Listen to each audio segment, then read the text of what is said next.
여러분 한 주간 동안 잘 지내셨죠? 주님의 이름으로 여러분 각 가정에 문안을 드립니다. 오늘 2021년 2월 14일 주일 예배 함께 찬양하면서 예배 드리도록 하겠습니다.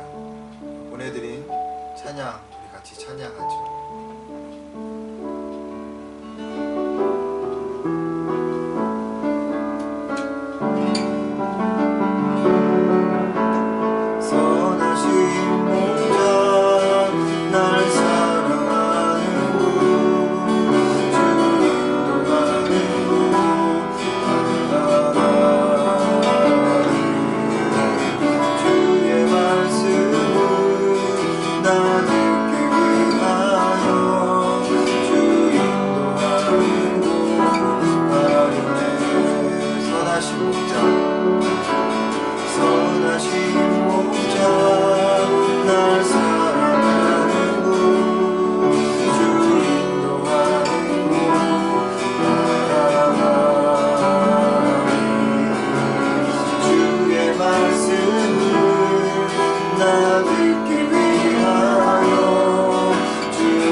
주와 또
기도하겠습니다. 우리가 이 예배 드리기 전까지의 모든 마음들을 주님 하나님 앞에 내려놓고 주님 이 시간 찬양 가운데 또 함께 기도하는 가운데 말씀을 듣는 시간 속에서 하나님 우리의 모든 것들이 주의 십자가로 가려지고 우리 그리스도의 은혜만이 하나님의 그 크신 자유의 복음만이 우리 안에 채워져서 우리가 이 땅에서 하나님의 온전한 은혜를 경험하고 살아가는 자가 되어달라고 이 시간 함께 좀 기도하면서 예배 가운데 나가도록 하겠습니다.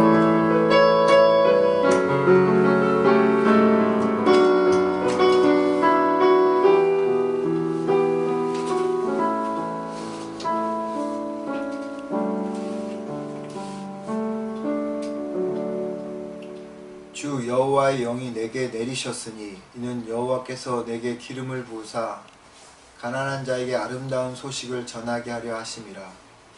나를 보내사 마음이 상한 자를 고치며 포로된 자에게 자유를 갇힌 자에게 노임을 선포하며 여호와의 은혜의 해와 우리 하나님의 보복의 날을 선포하여 모든 슬픈 자를 위로하되 우리 시온에서 슬퍼하는 자에게 화관을 주어 그 죄를 대신하며 기쁨의 기름으로 그 슬픔을 대신하며 찬송의 옷으로 그 근심을 대신하시고 그들이 의의 나무 곧 여호와께서 심으신 그 영광을 나타낼 자라 일컬음을 받게 하려 하심이라. 아멘. 찬송가 2장 같이 부르시겠습니다.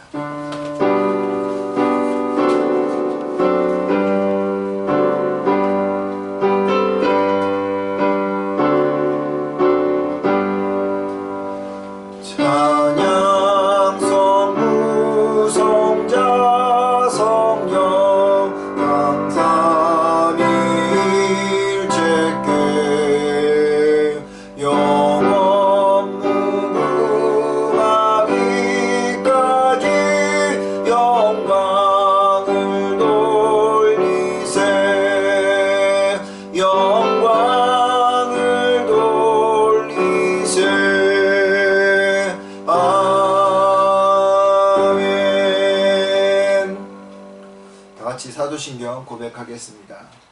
전능하사 천지를 만드신 하나님 아버지를 내가 믿사오며 그 외아들 우리 주 예수 그리스도를 믿사오니 이는 성령으로 잉태하사 동정녀 마리아에게 나시고 본디오 빌라도에게 고난을 받으사 십자가에 못 박혀 죽으시고 장사한 지 사흘 만에 죽은 자 가운데서 다시 살아나시며 하늘에 오르사 전능하신 하나님 우편에 앉아 계시다가 저리로서 산자와 죽은 자를 심판하러 오시리라. 성령을 믿사오며 거룩한 공예와 성도가 서로 교통하는 것과 죄를 사하여 주시는 것과 몸이 다시 사는 것과 영혼이 사는 것을 믿사옵나이다. 아멘. 찬송가 285장입니다.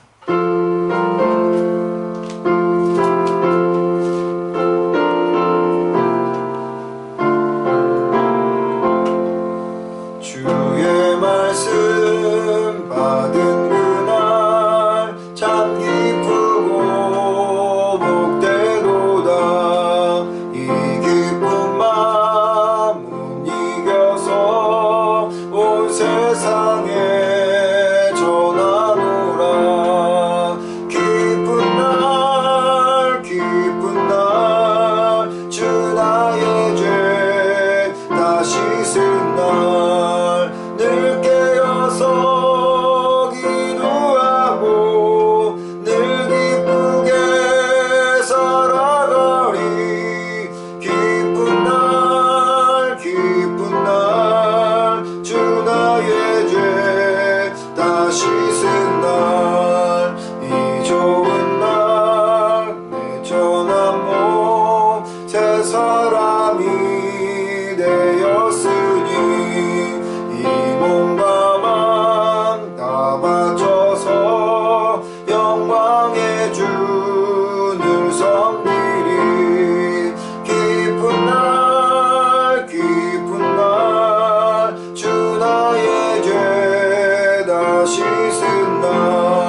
시간 함께 같이 기도하도록 하겠습니다. 오늘 우리 예배를 위해서, 우리 교회를 위해서, 또 성도님들의 가정을 기억하면서 기도해 주시고, 우리의 지금 처한 상황들도 기억하시면서 하심하여 우리 함께 기도하겠습니다. 사랑이 많으신 아버지 하나님, 오늘도 주님께서 우리에게 하나님 은혜의 시간을 허락하시고 아버지 말씀을 나누는 시간을 주님 허락하셨사오니, 이 시간 아버지 우리가 주님 앞에 기도합니다. 하나님, 우리가 주의 성소에 문을 열고 들어갑니다. 주님, 우리의 모든 죄를 용서하시고 하나님 받아주시고 신이 역사하여 주옵소서. 한 주간 동안 우리가 하나님 말씀으로 살지 못했던 시간들도, 하나님 죄악 가운데 살았던 모습들도 하나님 이 시간 주의 보혈로 우리를 덮어주셔서 하나님 모든 것들이 다 치료받는 시간 되게 하시고 하나님 회복되어지는 시간 되게 하옵소서. 라고 원하옵기는 이 예배 가운데 성령께서 임재하셔서 우리 마음속에 하나님의 은혜를 채워주시고 하나님의 은혜를 붙잡는 시간들이 되어지게 하옵소서. 거룩하신 아버지 하나님, 아버지 한 가정 한 가정을 지켜주옵소서. 우리 교회 모든 성도들 하나님 참으로 어렵고 힘든 시기를 보내고 있습니다. 모든 아버지 세상 사람들이 코비드19로 인하여 고생을 하고 있습니다. 바라고 원하옵기는 이 모든 하나님 상황과 이 모든 시간들이 하나님 빨리 속히 종식되어지도록 도와주시고 하나님께서 보호하시고 눈동자같이 지켜주셔서 하나님 이 상황 속에서도 믿음으로 잘 감당하고 이겨갈 수 있는, 또한 아버지 하나님 속에서 주의 뜻을 경험하는 시간들이 되어지도록 주 하나님 잡아주시고 인도하여 주옵소서. 사랑과 은혜가 충만하신 아버지 하나님 각가정을 지켜주옵소서. 하나님 그들 믿음을 지켜주옵소서. 하나님 그들 신앙을 지켜주옵소서. 하나님 지금 이 가운데 우리에게 아버지 참 믿음을 보이겠냐고 아버지께서 물으시는데, 주여 바라옵고 나옵기는 주께서 역사해 주셔서 참 믿음을 보일 수 있는 이들이 있게 하옵소서. 하나님의 은혜를 아버지 하나님 정말로 듣고 하나님 따라가는 그런 이들이 있게 하여 주옵소서. 사랑과 은혜가 충만하신 아버지 바라옵고 나옵기는 또한 아버지 우리의 기도의 제목들이 있는 자들이 필요합니다. 하나님 여러 사람들이 아버지 기도에 아버지 또한 그 응답들이 필요한 이들이 있습니다. 하나님이여 바라옵고 나옵기는 그들이 아버지 그 응답을 받을 수 있도록 도와주옵소서. 주님 앞에 무릎 꿇고 기도하며 하나님 앞에 외치는 모든 기도의 응답이 하나님 그들 안에서 이루어질 수 있기를 소망합니다. 우리 자녀들을 축복하시고 하나님 또한 인터들을 축복하시고 어느 곳에 있던지 그곳에서 하나님의 뜻을 발견하게 하시고 하나님의 음성을 들으며 나가는 하나님 그런 자들이 되어줄 수 있도록 도와주시기를 간절히 바라옵고 합니다. 하나님 오늘도 주님 앞에 예배를 허락하여 주시니 감사합니다. 이 예배 가운데 주님께서 역사하여 주셔서 한 사람 한 사람들 주님 마음에 하나님 합한 그런 시간들이 되어지도록 도와주시고 자기를 여르는 시간들이 되게 하시고 십자가에 아버지 자기 못 박는 시간들이 되어지게 하시고 주 예수 그리스도의 그 음성을 듣는 시간들이 되어지게 하옵소서. 진실로 주님이 우리의 주인 되심을 하나님 또한 아버지께 붙잡는 시간이 되게 하옵소서. 그것이 바로 시작임을 기억하게 하시고 특별히 이 갈라디아서를 통해서 우리가 아버지 것을 깨닫는 시간들이 되게 하여 주옵소서. 감사하고 예수님의 이름으로 기도드립니다. 사랑이 많으신 아버지 하나님, 또 한 주간을 지켜주시니 감사합니다. 벌써 1년이라는 시간을 넘어서 하나님 우리가 이 코비드19로 인하여 고통 가운데 하나님 살아가고 있고 아버지 삶의 여러 가지 어려움과 또 고통스러움을 경험하며 살아가고 있습니다. 그래서 우리의 일상들이 하나님 예전과 같지 못하며 또 그 패턴들이 깨져지기도 하고 하나님 우리의 미래가 불확실한 그런 상황들을 하나님 우리가 생각할 때마다 마음의 염려와 걱정이 하나님 엄습해 오기도 합니다. 주님, 그런 시간들을 또 한 주간 보내고 이 자리 주님 앞에 나왔습니다.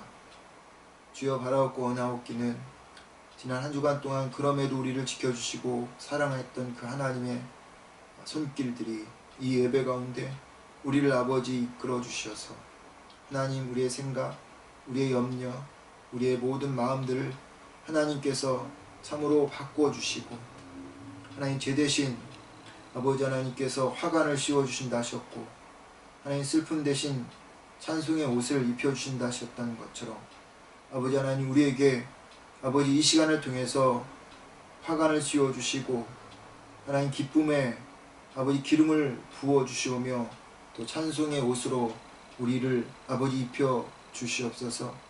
그래서 아버지 하나님 이 예배가 정말로 우리를 새롭게 하는 시간이 되게 하시고 우리의 마음을 변화시키는 시간이 되게 하시고 아버지 하나님이 우리의 주님 되심을 경험하는 시간이 되게 하옵소서. 주님 말하옵고 원하옵기는 흩어져 있는 우리 웨이플리지 교회 성도의 지체들 한 사람 한 사람을 지켜주십시오. 아버지, 이 어렵고 힘든 시기 속에서 믿음이 하나님 균열이 가지 않도록 도와주시고 신앙이 무너지지 않게 도와주시고 하나님 우리의 믿음이 더 견고해지고 하나님 우리의 믿음이 더욱더 하나님 앞에서 아버지 주님 보시기 아름다운 그러한 믿음이 되어줄 수 있도록 이 시간들을 하나님께서 사용하여 주옵소서.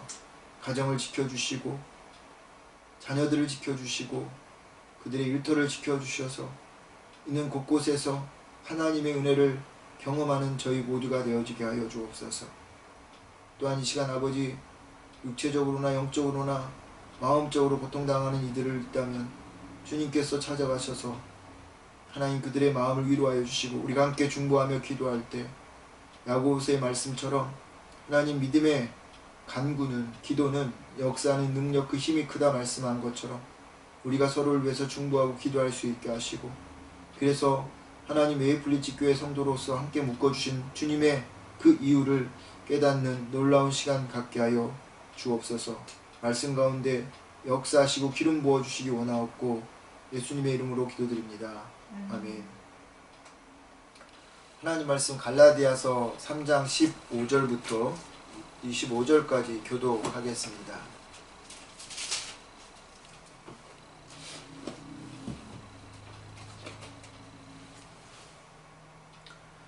갈라디아서 3장 15절부터 25절까지 한 절씩 교독하겠습니다. 제가 먼저 읽겠습니다.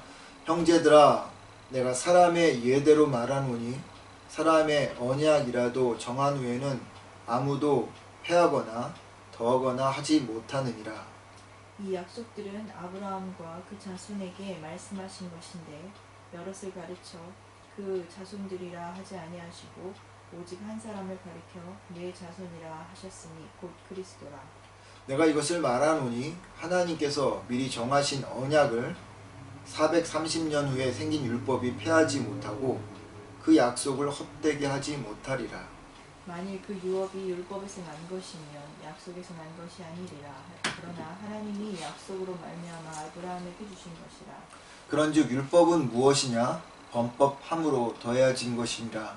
천사들을 통하여 한 중보자의 손으로 베푸신 것인데 약속하신 자손이 오시기까지 있을 것이라. 그 중보자는 한 편만 위한 자가 아니나 하나님은 한 분이시니라. 그러면 율법이 하나님의 약속들과 반대되는 것이냐? 결코 그럴 수 없느니라. 만일 능히 살게 하는 율법을 주셨더라면 의가 반드시 율법으로 말미암았으리라. 그러나 성경이 모든 것을 주의 아래에 가두었으니 이는 예수 그리스도를 믿음으로 말미암는 약속을 믿는 자들에게 주려 합니다. 믿음이 오기 전에 우리는 율법 아래 매인 바 되고 계시될 믿음의 때까지 갇혔느니라.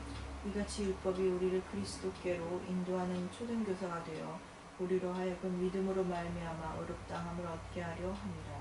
믿음이 온 후로는 우리가 초등교사 아래에 있지 아니하도다. 아멘.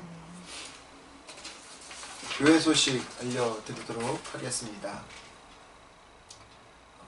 오늘 주일 맞이하여서 온라인 예배에 같이 참여해 주신 여러분들 주님의 이름으로 축복합니다. 매주 수요일마다 온라인 기도회가 있습니다. 10시에 있는데 성도님들의 많은 참여를 바랍니다.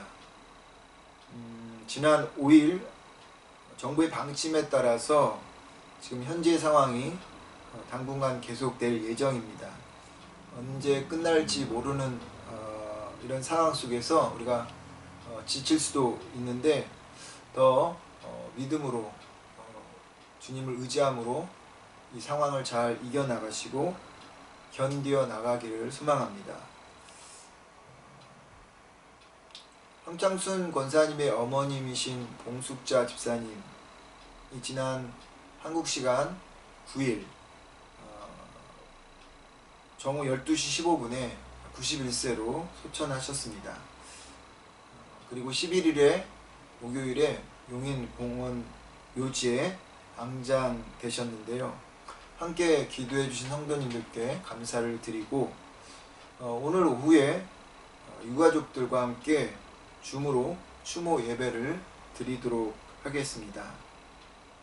성도님들 이 예배가 끝난 후에 1시간 정도 쉬셨다가 같이 우리 권사님과 또 유족들과 예배 드리면서 그분들에게 위로와 힘을 또 나눠주는 귀한 시간이 되셨으면 좋겠습니다.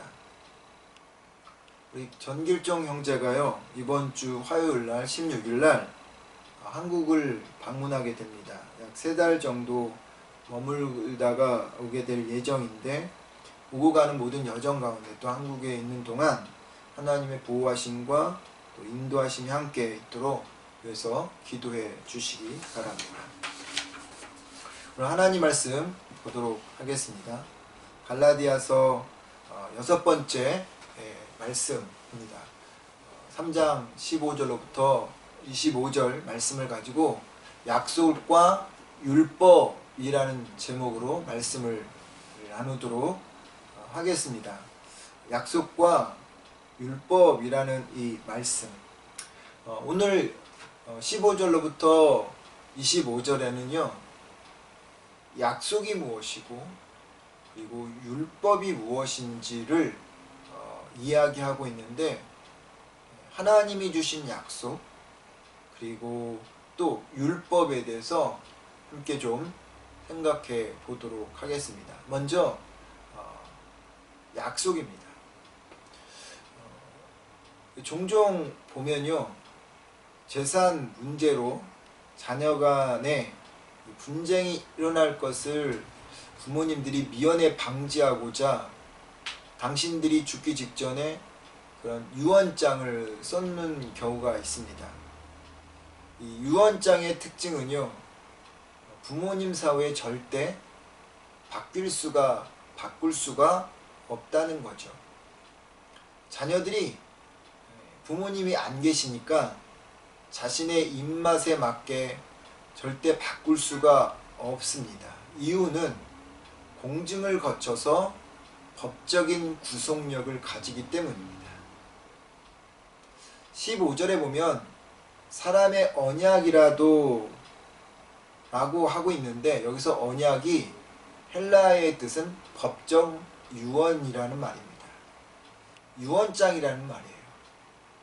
그러니까 사람들이 이런 유언장을 남겨도 거기에 더하거나 혹은 없애거나 할 수도 없는데, 하물며 하나님의 약속은 말할 것도 없다. 이것이 바울이 말하고자 하는 그러한 취지입니다. 하나님이 수천 년 전에 아브라함에게 하신 약속이 있죠. 비록 사람에게 한 약속이었지만 이 유언은 하나님이 하셨기 때문에 사람들이 하는 그런 유언과 같은 법적인 구속력이 있어요. 그래서 대체될 수도 없고 바꿀 수도 없는 것이 이 하나님의 약속입니다.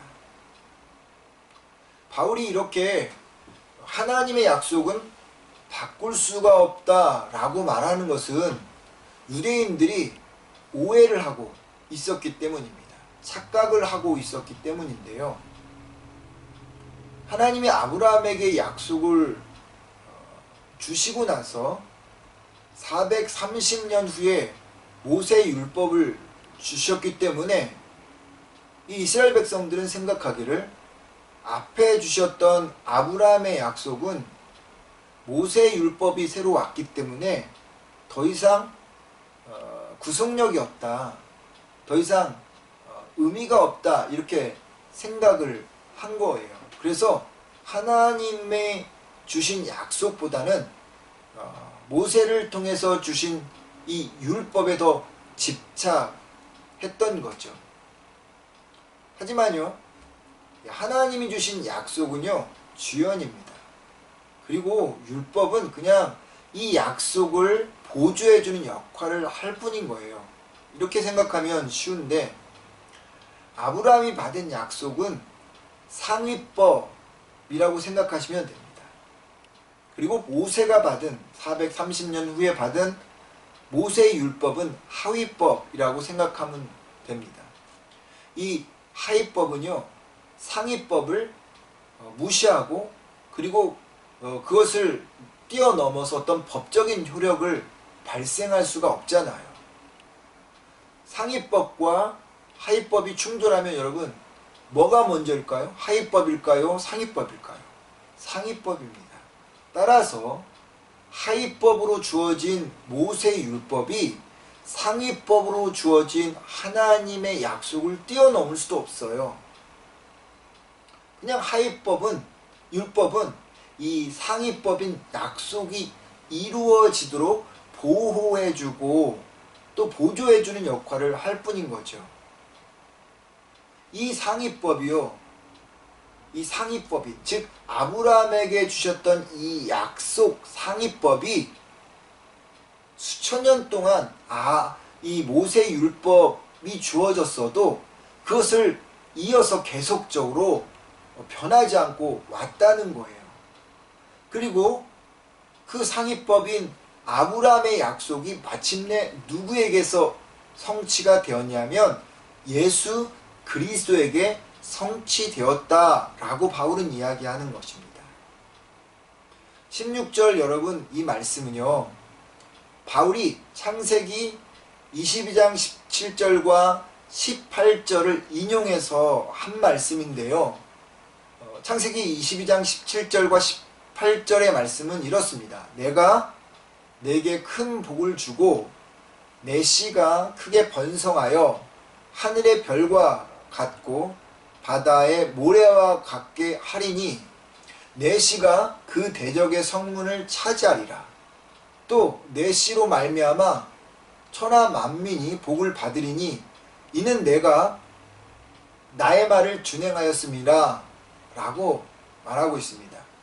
모리아산에서 이삭을 산 제물로 바치려는 아브라함을 보고요, 하나님께서 아브라함에게 하신 약속이 있습니다. 그러고 보면 여러분, 하나님은 아브라함과 참 많은 약속을 했어요. 근데 이 말씀이 참 중요한데, 이 말씀에서 내시라는 단어가 17절에는 2번 나오고 18절에는 1번, 총 3번이 나오잖아요. 근데 이 내시, 내 자손이라는 이 단어가 다 같지가 않아요. 17절의 말씀을 보면 NIV 성경에 보면 You are descendants라고 되어 있습니다. descendants라고 되어 있는데 복수로 되어 있어요. 근데 18절에는 You are offering이라고 되어 있어요. 그러니까 17절에는 복수로 2번 쓰여졌을 때 복수로 쓰여졌고 18절에는 단수로 쓰여졌는데 앞에 복수와 단수, 이 뒤에 18절의 단수는 다른 사람을 가리키는 거예요. 앞에 이 your descendant라고 하는 이 너의 자손들은 아브라함에서 태어나는 자손들을 말하는 것이고요. 18절에 your offering이라고 하는 단수로 쓰여진 너의 후손, 이 사람은 누구를 가리킬까요? 예수 그리스도를 가리키는 것입니다. 그것을 16절에서 바울이 풀어서 이야기하는 거예요. 하나님이 아브라함에게 약속한 것은 오직 한 사람, 그리스도다. 그리스도 예수를 통해서 모든 만민들이 복을 누리게 된다 라는 말인 거예요. 그러니까 아브라함에게 하나님이 약속하셨던 이 복은 그리스도 예수를 통한 복음을 말하는 것입니다. 하나님이 아브라함을 부르실 때요, 아브라함의 후손이 예수 그리스도를 통해서 모든 민족이 하나님을 알기를 원했습니다. 그리고 하나님으로부터 영원한 유업을 얻도록 부르신 거예요. 그러니까 아브라함에게 한 이 유언장, 약속은요, 정확하게 850년 후에, 430년, 이건 뭐 이스라엘 백성들이 애굽에서 갇혔던 생활을 이야기하는 건데, 그 이전 아브라함 때까지 쫓아 올라가면 850년 정도 되죠. 850년 후에 율법이 와도 변하지 않고 그것이 예수 그리스도가 탄생할 때까지 4000년 동안 계속 지속되어졌다라고 바울이 말하는 것입니다. 그러니까 바울은요, 약속과 율법을 비교하면서 약속이 얼마나 중요한지를 말하고 있는 거예요. 그 약속은 절대 변하지도 않고 다른 것으로 대체되지 않는다라고 말하는 겁니다. 그리고 이 약속이요 바로 예수 그리스도시고 자유의 복음인 거죠. 그러니까 이 변하지 않는 자유의 복음을 붙잡는 자들, 그리스도 예수를 주로 고백하는 사람은 율법과 같은 어떤 행위에 억압받지 않고요 자유롭게 살아갈 수 있다라고 바울은 말하고 있는 것입니다. 근데 여러분 한 가지 중요한 게 있어요. 하나님께서 아브라함을 통해서 주신 그 약속은 변하지 않고 대체되지 않고 우리까지 왔어요. 그런데 여러분 우리까지 왔지만 그 약속이 우리한테 성취되기 위해서 필요한 조건이 있어요. 그게 뭘까요? 믿음입니다. 믿음이 있어야만 이 약속이 내 안에서 성취가 되어지는 거예요. 이걸 한번 이렇게 비교해 볼까요? 여러분 이 하나님의 약속을 어음이라고 생각해 보십시오.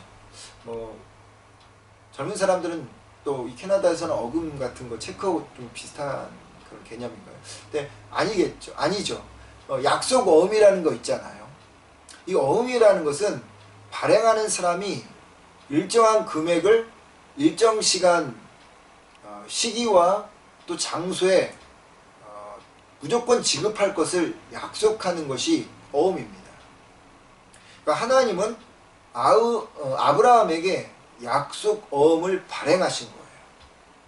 당장 이루어지지는 않아요. 그런데 때가 되면 분명하게 이루어지는 것이 하나님의 약속이라는 거죠. 그런 의미에서 하나님이 아브라함에게 하셨던 그 약속은 약속 어음과 같은 것입니다. 그런데 이렇게 발행되는 약속 어음은 여러분 무엇을 그 베이스로 깔고 있나요? 상호간에 무엇을 바탕으로 할까요? 신뢰죠. 신뢰가 없으면 절대 약속 어음을 발행할 수가 없어요.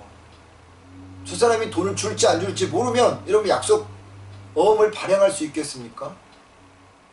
그러니까 약속 어음은 신뢰, 믿음을 바탕으로 하는 거죠. 캐시는요, 신뢰도 인격적인 관계도 필요치 않아요. 상대가 누구든 현찰로 물건을 팔고 물건을 사면 그만이에요. 하지만 약속은 달라요. 이 약속 어음은 달라요. 서로 간에 깊은 신뢰를 바탕으로 해야죠. 그래서 약속이잖아요. 약속 어음이잖아요.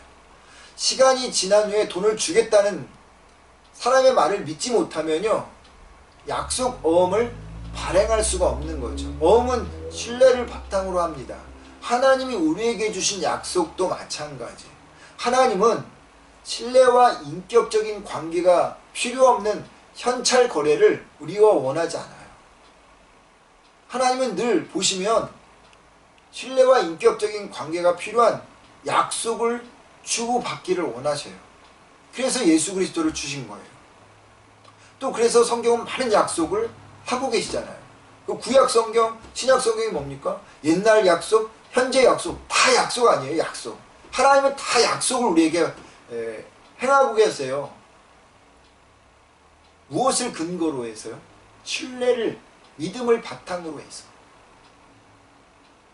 그냥 그때그때 우리에게 주시는 그런 캐시도 있지만 인격적인 관계가 필요 없는, 그러나 하나님 그런 것보다는 인격적인 신뢰, 그것을 원하고 믿음을 원하기 때문에 약속을 주시는 거죠.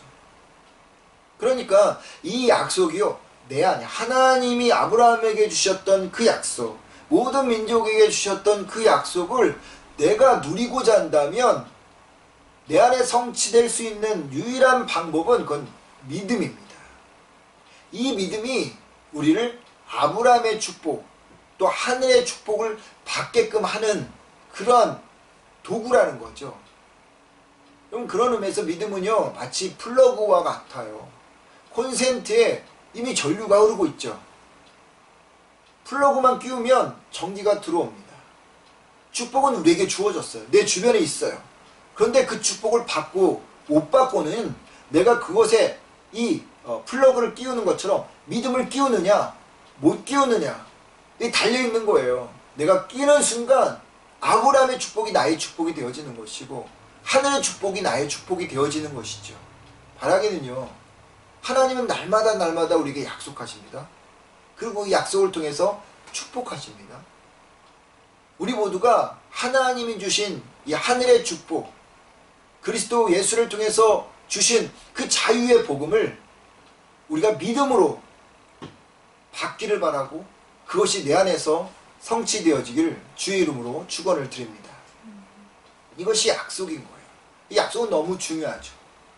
이번에는 바울은 율법에 대해서 이야기합니다. 여러분, 이런 질문이 말씀을 통해서 생겨나지 않을까요? 그렇다면 왜 율법을 주어서 사람을 혼란스럽게 만드냐? 하나님이 아브라함에게 준 약속만 있으면 혼돈이 되지 않는데 430년 후라고, 아까 말씀드린 정확하게 850년 후에 모세의 율법을 주어서 사람들로 하여금 왜 오해하게 만들고 착각하게 만드냐는 거죠. 여러분, 왜 하나님께서 율법을 주셨을까요? 뒤에서 이제 얘기하겠지만, 여러분, 사실 착각하고 오해하는 것은 유대인의 착각이고 오해지 하나님은 정확하게 말씀하고 계세요. 그것을 깨닫지 못했기 때문인 거죠.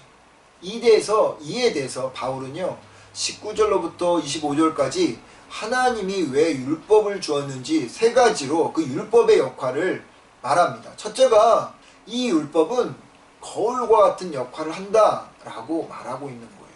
즉, 너의 얼굴을, 너의 참모습을, 너의 죄된 모습을 보여주기 위해서 율법을 주었다라고 말하는 것입니다. 19절에 범법함으로 더해진 것이다 이렇게 되어 있죠. 이 말의 정확한 뜻은 율법이 주어짐으로 인간의 죄가 드러났다라는 뜻입니다. 율법이 주어져서 죄를 완전히 억제할 수 있는 존재가 우리가 된 것이 아니라 반대로 율법이 주어짐으로 말미암아 우리가 얼마나 못된 인간이고 그리고 완전해질 수 없는 존재라는 것, 그것을 깨닫게 해주기 위해서 여러분 율법을 주셨다는 거죠. 그래서 제가 율법은 거울과 같다라고 말하는 겁니다.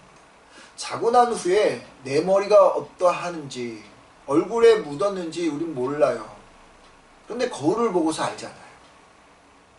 보지 않을 때는 내 머리가 떡져 있는지 얼굴에 무엇이 무엇든지 잘 모르다가 그런 차림으로 거리를 활보하고 사람을 만납니다. 그러다가 거울을 보면 소스라치게 놀라죠. 이런 모습으로 내가 사람을 만났다. 이런 모습으로 내가 거리를 활보했나? 놀라죠. 율법이 이와 같은 역할을 하도록 준 거예요. 율법이 오기 전에는요, 사람들은 자신이 어떤 존재인지 몰랐어요. 근데 율법을 지켜보니까 얼마나 내가 못된 인간인지, 얼마나 내가 미약한 존재인지를 알게 된 거죠. 가면 뒤에 숨어 있었던 자신의 진짜 모습을 본 거예요. 그래서 율법은요, 우리의 모습을 정확하게 보여주기 위해서 주신 거울과 같은 것입니다. 좀 구체적으로 이야기를 해볼까요? 코비드19로 인해서 전 세계가 이제 마스크의 중요성을 알게 되었어요. 그래서 한국은 진작부터 마스크를 썼고, 최근에는 캐나다도 마스크를 이제 의무화시키면서 공공장소에서는 꼭 끼도록 법제화 시켰잖아요. 법제화 시키기 전까지는요, 이 캐나다 사람들 중에도 마스크 쓰는 것을 달궈하지 않는 사람이 너무 많았죠. 한데 법으로 정하자 마스크를 끼기 시작했어요. 마스크를 끼지 않으면 법을 어기게 되고, 법을 어기게 되면 자기는 불이익 당한다는 것을 알게 되었기 때문입니다.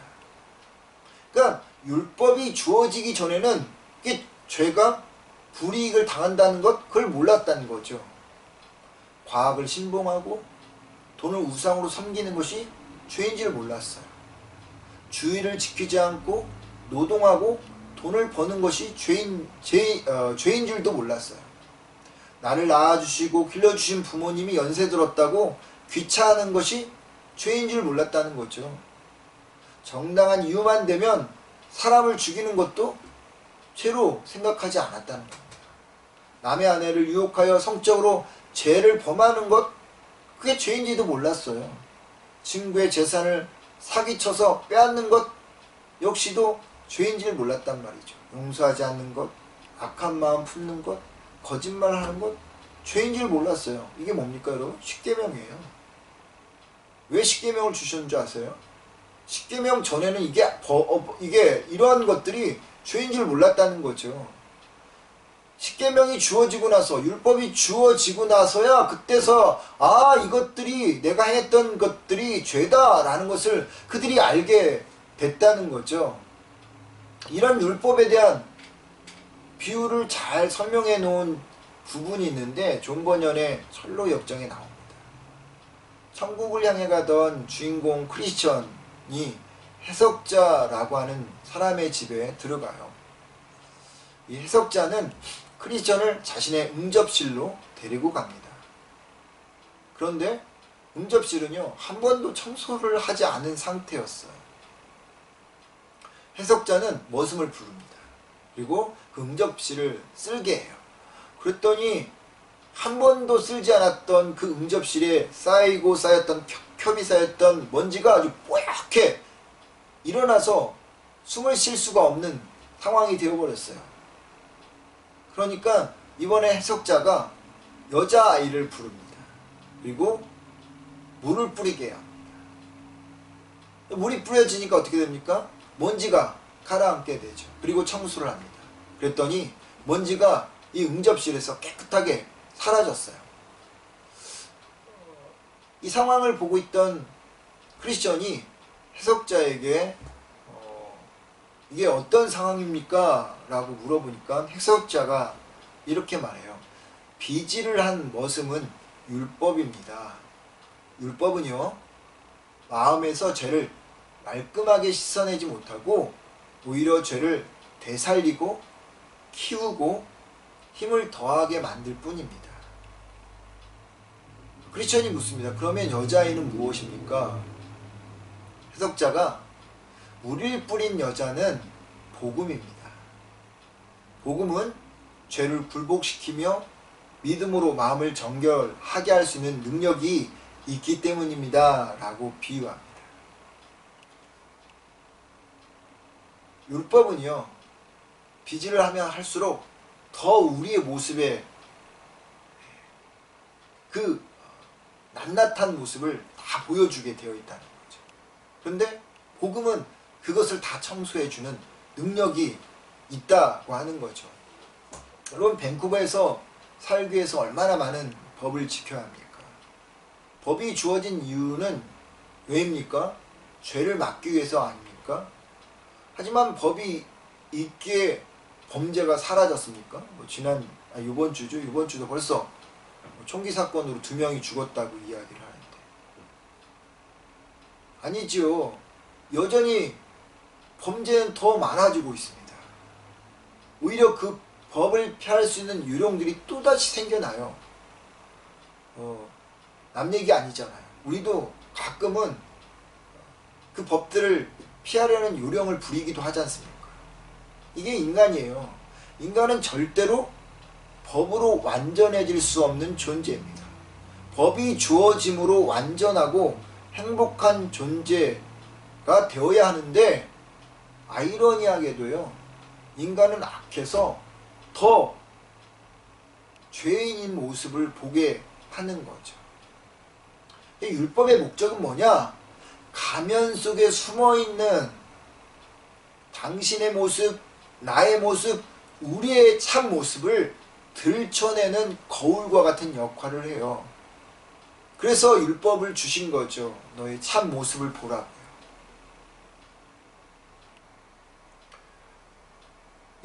율법의 세 번째의 역할은 뭐냐면, 두 번째 역할은 메시아를 갈망하게 하고 있어요.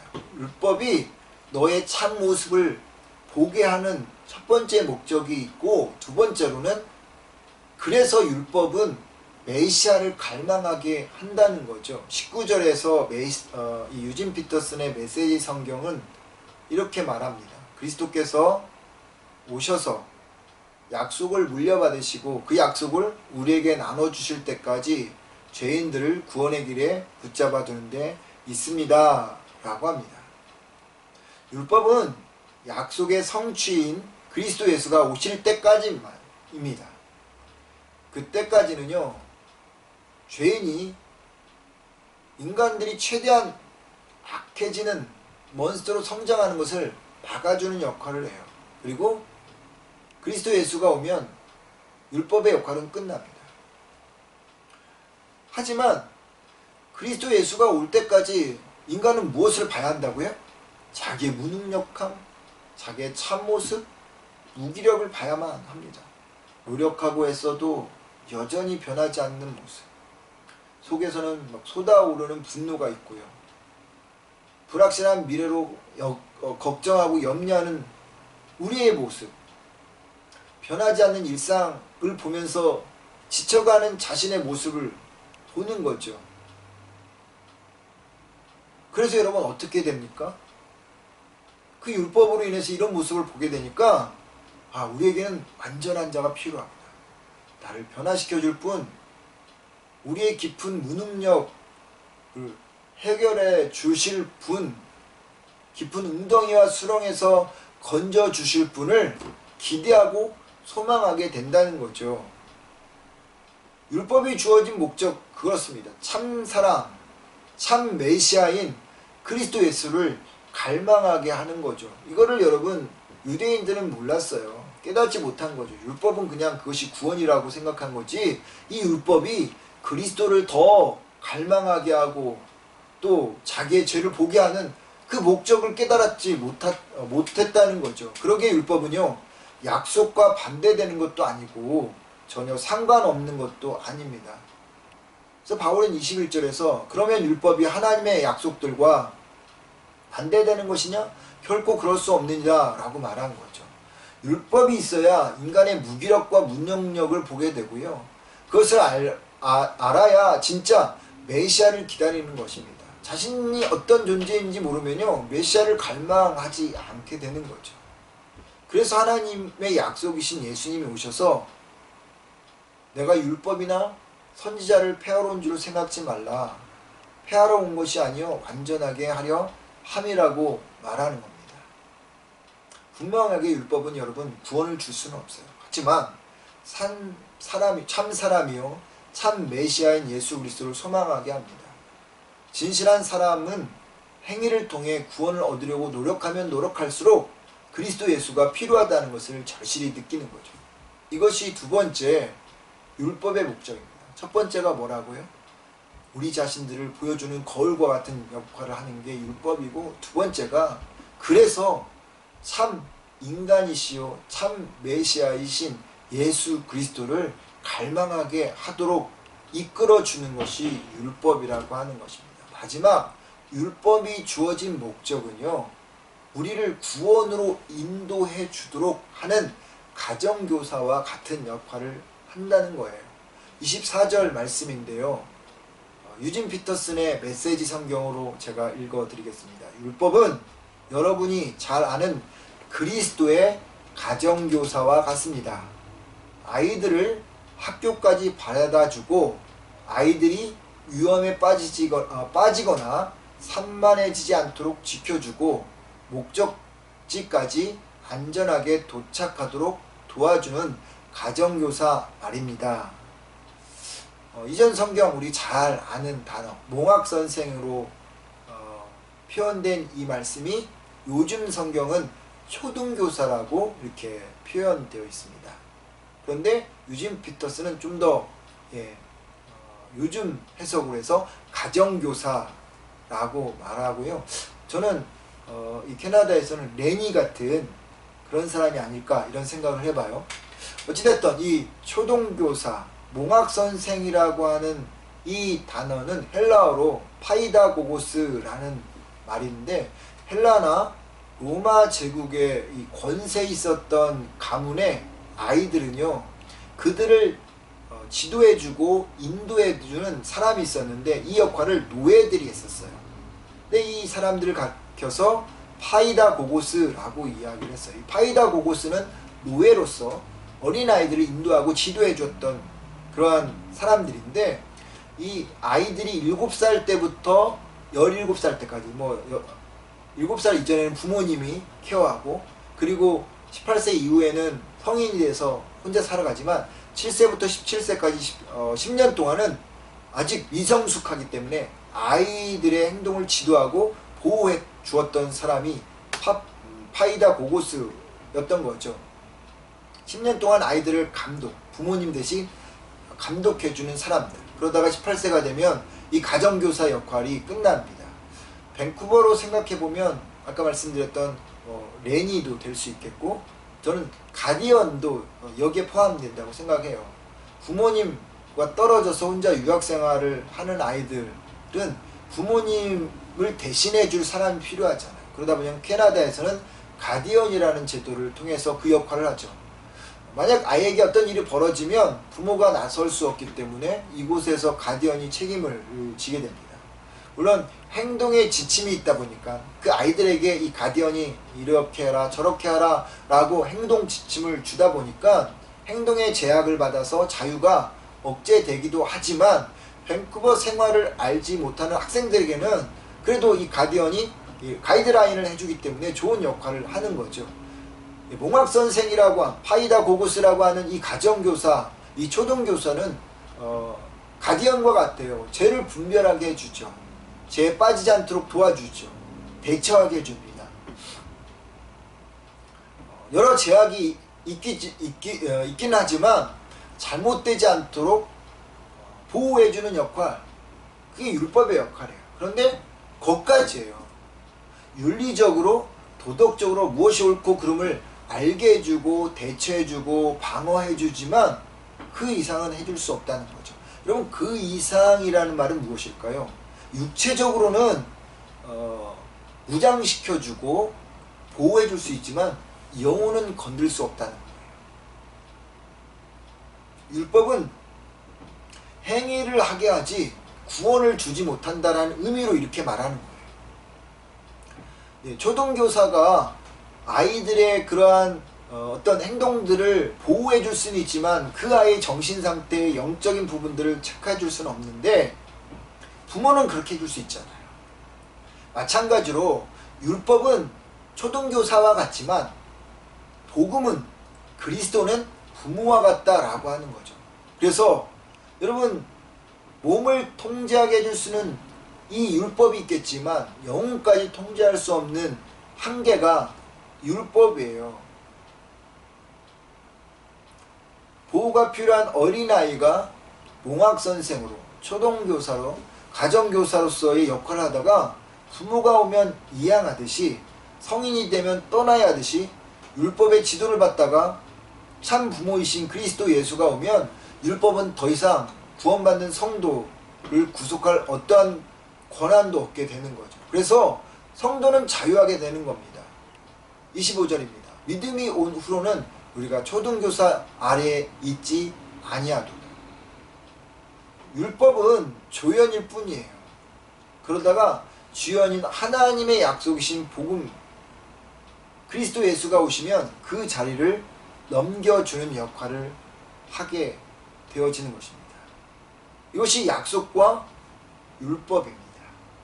하나님의 약속은 영원합니다. 그리고 그 영원한 약속을 우리는 믿음으로 취하는 거죠.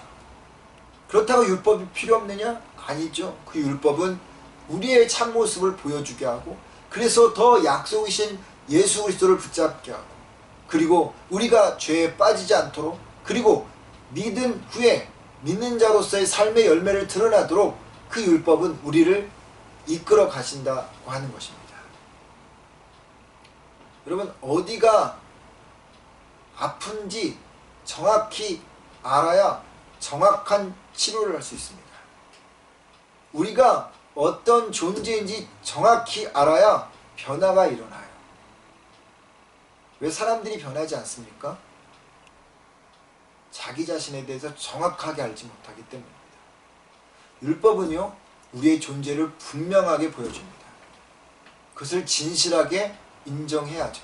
그때 약속이고 복음이신 그리스도 예수가 우리 안에 들어올 수 있게 되는 것이고요. 그러면 우리는 삶에 겪는 수많은 억압으로부터 참 자유인이 되어지는 것입니다.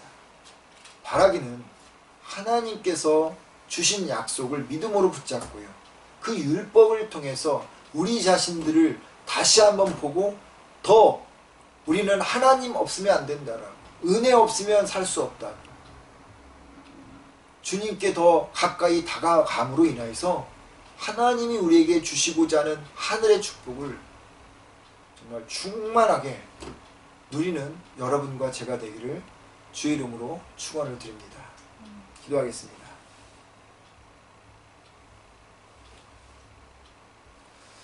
사랑이 많으신 아버지 하나님, 하나님께서 약속을 통해서 우리에게 하늘의 축복을 주셨고, 그리고 그 가장 크신 축복인 예수 그리스도가 우리의 주인이 되어 주셨습니다.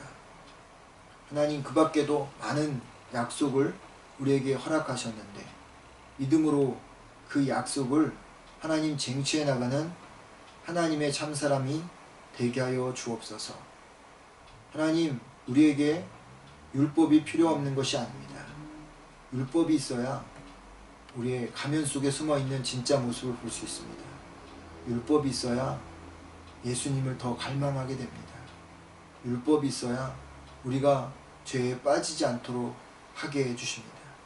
주님, 바라고 원하는 것은 이 한 주간 동안 아버지 하나님, 주님이 주신 약속을 붙잡고 그 율법이 우리에게 준 역할을 잘 생각하며 죄에서 벗어나 하나님께 아름다운 열매를 맺어가며 믿음으로 하늘의 축복을 누리는 우리 메이플집 모든 성도들이 다 되게 하여 주옵소서. 예수님의 이름으로 기도드립니다. 아멘. 찬송가 304장 부르겠습니다. 304장.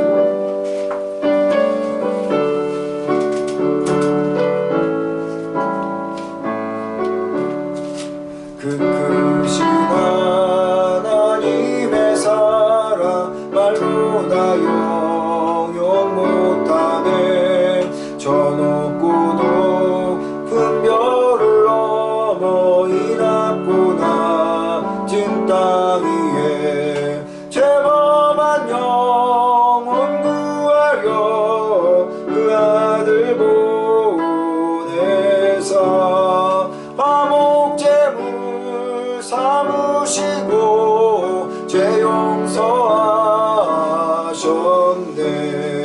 하나님 크신 사랑은 증량 다 못하네. 영원히 변치 않는 사랑 여 찬양하세. 괴로운 시절 지나가고 땅 위에 영화세 할 때 주 믿지 않던 영혼들은 큰 소리 외쳐울어도 주 믿는 성도들에게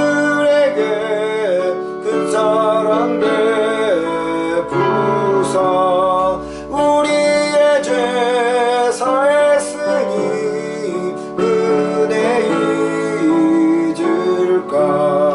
하나님 크신 사랑은 증량 다 못하네. 영원히 변치 않는 사랑 성도여 찬양세. 하늘을 두루마리 삼고 바다를 멍을 삼아도 한없는 하나님의 사랑 나기로 갈 수 없겠네. 하나님의 크신 사랑 그 어찌 닿았을까. 하늘 높이